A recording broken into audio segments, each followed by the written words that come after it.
Good morning children. आज के इस वीडियो में हम लोग सिविक्स के चैप्टर 4 का क्वेश्चन आंसर्स समझेंगे, जानेंगे। चूँकि बुक लगभग कंप्लीट हो चुकी है, अब मैं कुछ क्वेश्चन आंसर का सॉल्यूशन आप लोगों के सामने दे रहा हूँ। पहला क्वेश्चन है इसमें कि how would Maya's life be different in south Africa today. यानी साउथ अफ्रीका में यदि माया आज होती तो उसका लाइफ कैसे डिफरेंट होता पहले की तरह। तो देखिए, पहले क्या था, डेमोक्रेसी नहीं थी। तो जब डेमोक्रेसी नहीं थी तो वहाँ काफ़ी डिस्क्रिमिनेशन था, रेशियल डिस्क्रिमिनेशन था, काले गोरे का भेद था। तो यदि माया आज होती तो Maya would get equal status in society. उसको क्या मिलता? इक्वल स्टेटस, यानी समान अधिकार मिलता उसको, इक्वल स्टेटस, इक्वल।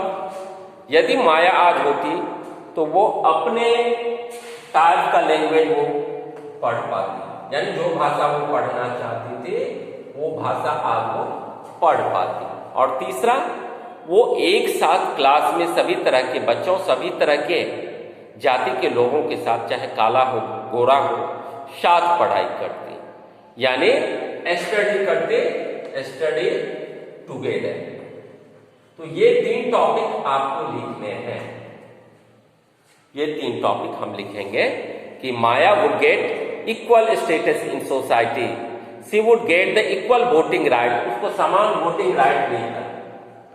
उसको वोटिंग राइट, पहले क्या था कि काले लोगों को वोट डालने का अधिकार नहीं था, तो इसको अभी माया को वोटिंग राइट भी समान रूप से मिलेगा। She would use language of her choice, वो अपनी भाषा में पढ़ाई कर सकती है।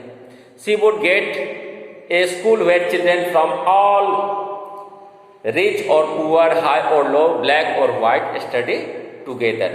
ये एक साथ पढ़ाई करते। इतना आपको लिखना है। Question number 2, what were the various ways in which people participate in the process of government.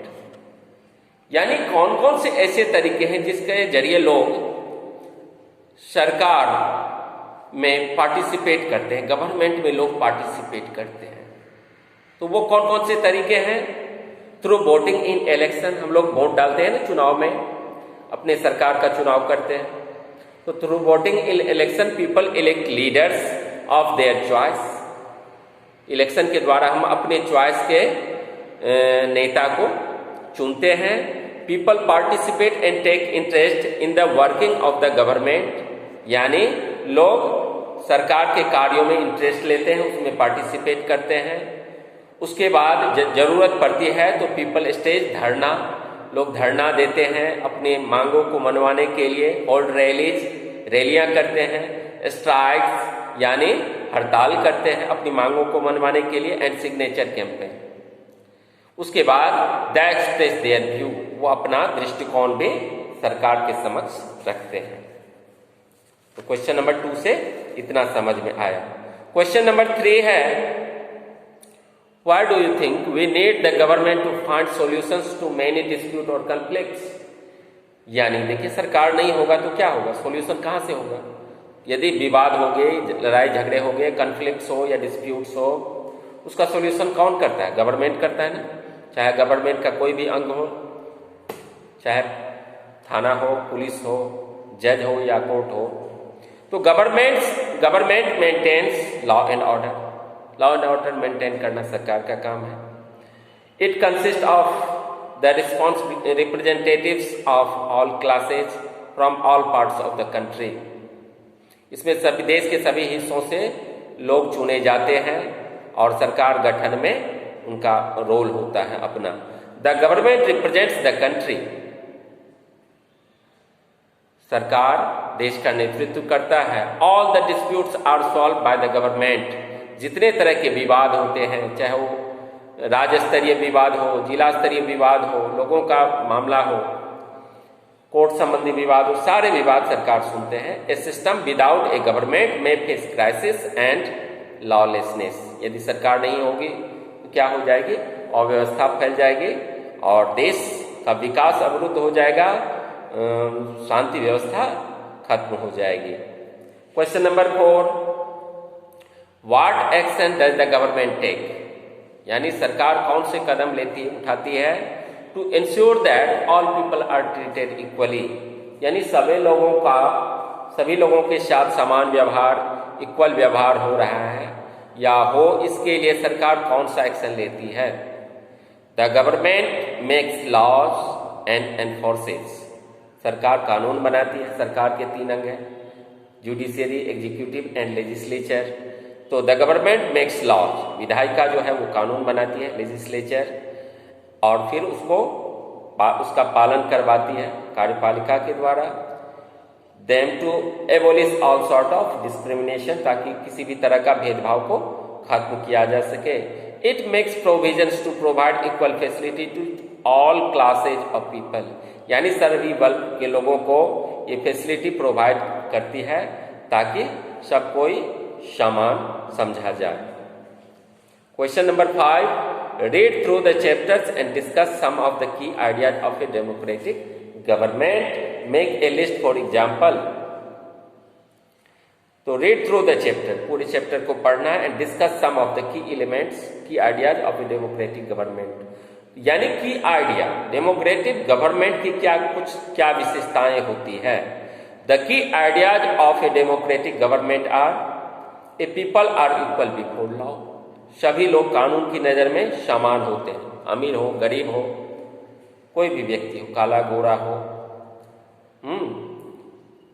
पढ़ा लिखा हो या अनपढ़ हो, all people are equal before law, article 14 कहता है। एवोल्यूशन ऑफ अनटचेबिलिटी, आर्टिकल 17 कहता है कि एवोल्यूशन ऑफ अनटचेबिलिटी, छुआछूत का विरोध, निषेध। एवोल्यूशन ऑफ डिस्क्रिमिनेशन, भेदभाव का निषेध। Equal status to all citizens, जितने भी नागरिक हैं उसको इक्वल स्टेटस प्राप्त हो। Equal opportunities for all the citizens, यानी सभी लोगों को समान अवसर मिले, चाहे नौकरी में हो, शिक्षा में हो,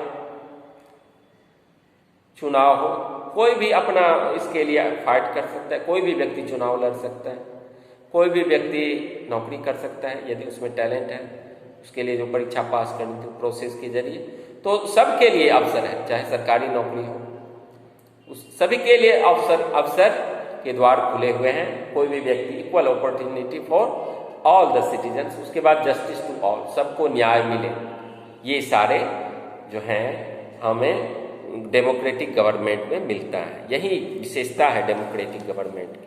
अब डेमोक्रेसी की जननी किसे कहा जाता है, तो सबसे पहले अमेरिका में डेमोक्रेसी एस्टैब्लिश हुई, इसलिए अमेरिका को ही प्रजातंत्र की जननी कहा जाता है। ठीक है, कुछ एमसीक्यूज हैं, 2 मिनट समय है, जल्दी मैं बता दूं कि Hector and his classmates wanted to learn their own language. What was their language? Hector और उसके जो मित्र थे वो अपनी भाषा में पढ़ाई करना चाहते थे। वो उन कौन सी भाषा में पढ़ाई करना चाहते थे? जुलू जो नेटाल प्रांत की भाषा है अफ्रीका की। Question 2, the leader of the African National Congress was. African National Congress का लीडर कौन था? Nelson Mandela. उसने एक बुक लिखी थी, a long walk to freedom. वो काफी समय तक जेल में भी रहे, तो नेल्सन मंडेला इसमें होगा। तीसरा, in India the government is elected for the period of. Bharat में सरकार कितने साल के लिए चुने जाते हैं? प्रधानमंत्री 5 साल के लिए चुने जाते हैं, उससे ज्यादा नहीं। 5 साल के बाद फिर पुनः चुनाव होगी, चाहे पीएम हो, सीएम हो, राष्ट्रपति हो। तो in India the government is elected for the period of 5 years। Question number 4, the 2 states involve in the Kaveri water dispute. Kaveri नदी जल विवाद जो है वो किन 2 राज्यों के बीच में है? तो कावेरी नदी जल विवाद ये कर्नाटक और तमिलनाडु के बीच में है। ठीक है, उसके बाद है south Africa became a democratic country in the year, यानी साउथ अफ्रीका एक प्रजातांत्रिक देश बना, लोकतांत्रिक देश बना। किस वर्ष बना? तो इन द ईयर 1994 में। बच्चों, आज के वीडियो में मैं आप लोगों को चैप्टर 4 के जो भी सॉल्यूशन थे, क्वेश्चंस, उसके उत्तर आप लोगों को बताए। और मैंने समझा भी दिया अच्छी तरह से। आप लोग एक बार 2 बार वीडियो को देखिए और फिर खुद से आंसर लिखने का प्रयास कीजिए। आज की वीडियो में इतना ही, अगले वीडियो में फिर मिलते हैं, तब तक के लिए बाय, थैंक यू।